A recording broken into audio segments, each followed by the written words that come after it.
Well, it was some time ago I found myself lingering among the graves at the Phillips plot at Swan Point Cemetery, and I noticed that at 3 o'clock, the shadow of the obelisk is right over the gravestone of H.P. Lovecraft.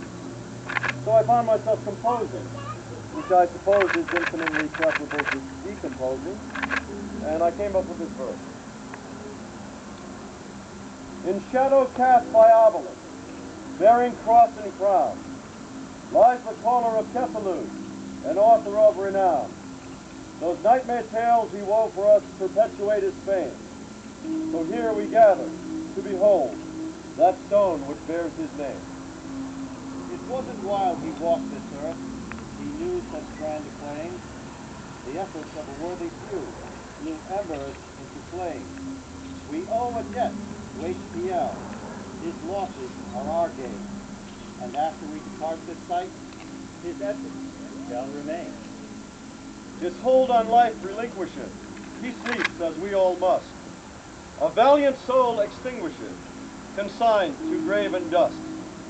That soul lives on in treasures that he left for you and me. A wealth of lore bequeathed to us, is Lovecraft's legacy. We plumb his strange imaginings. Some see what they imply. He dared embrace a simple truth, which fainter hearts deny. The vilest of monstrosities are those we often find, lurking through dark labyrinths within the human mind. I step upon those stairs he climbed, to gaze at distant stars. A sense of wonder filled his thoughts, and wonder now fills ours. His vision touched the firmament, as thoughtfully he said, in such an unknown universe, there may be much to dread. Shed not a tear at Howard's grave, for he is ever home. His spirit is not wandering. What need for it to roam? No strife nor strain disturbs his rest, not now nor ever will. In shadow cast by obelisk, our never-met friend lies still.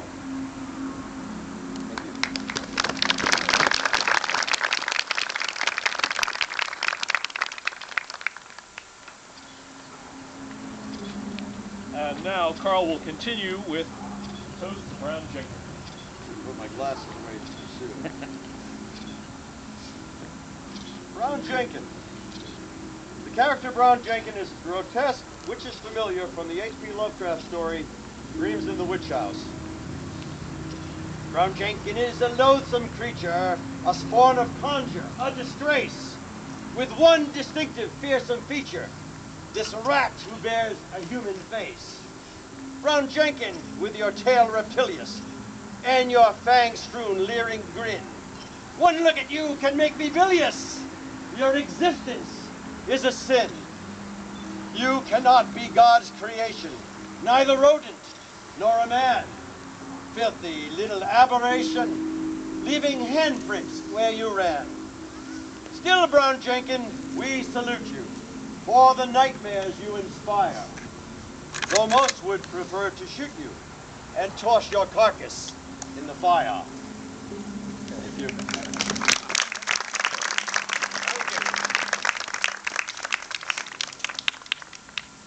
Well, no rest for the wicked. I must call Brother Keith Johnson back. And I believe you have a song by Christina Rossetti. Is that not so? Yes, indeed. Proceed, please, then. It's actually a poem written by Christina Rossetti, who was the niece of Dr. John Polidori. Those of you who are Lord Byron fans, Dr. John Polidori was Lord Byron's personal friend, physician, and supplier of hallucinogenics. Popular in his day. Popular in ours. When I am dead, my dearest, sing no sad songs for me. Plant thou no roses at my head, nor shady cypress tree. Be the green grass above me with showers and dewdrops wet. And if thou wilt, remember. And if thou wilt, forget.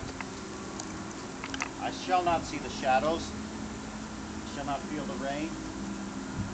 I shall not hear the nightingale sing on as if in pain, and dreaming throughout the twilight that doth not rise nor set. Happily, I may remember, and happily may forget.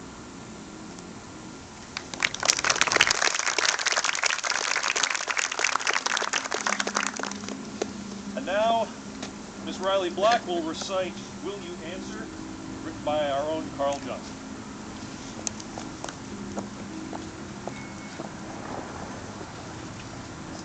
Howard, gone these many years, we knew not your lurking fears. Once you strode this ancient hill, does your essence move here still? Your pen told of worlds forbidden, horrors from dimensions hidden. Poe, Fierce, and Dunsany were the lamps that lit your way. As a master, you are now hailed. Sadly, you believe you failed. Shallow critics soon forget. You transcended all regrets. Meager means bleak and starkness. You, the whisper in the darkness. Madness like a jealous brother struck your father, then your mother. Solitude came at your cost.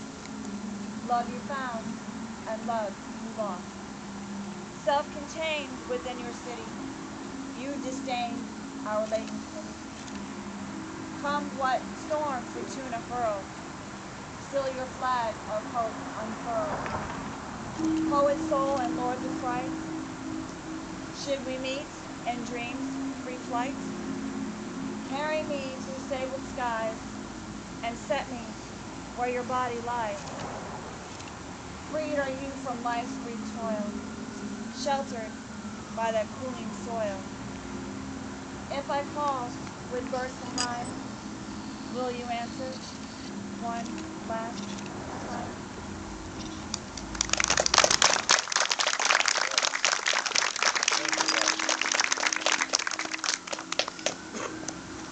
And now Mr. Thomas Broadbent will give us a recitation of H.P. Lovecraft's poem, Night Gaunts. Thomas, come forward. We invoke you. Okay, this is Night Gaunts. When Lovecraft was little, he often had nightmares about these creatures he called Night Gaunts. They stayed with him all his adult life. This was cool. Out of what crypt they crawl, I cannot tell, but every night I see the rubbery things, black-horned and slender, with membrous wings, and tails that bear the bifid barb of hell. They come in legions on the north wind swell, with obscene clutch that titillates and stings, snatching me off on monstrous voyagings to gray worlds hidden deep in the nightmare's well. Over the jagged peaks of Trough they sweep, heedless of the cries that I make, and down the nether pits to that foul lake, where the puffed shoggoths splash doubtful sleep. For ho, if only they would make a sound, or where faces should be found.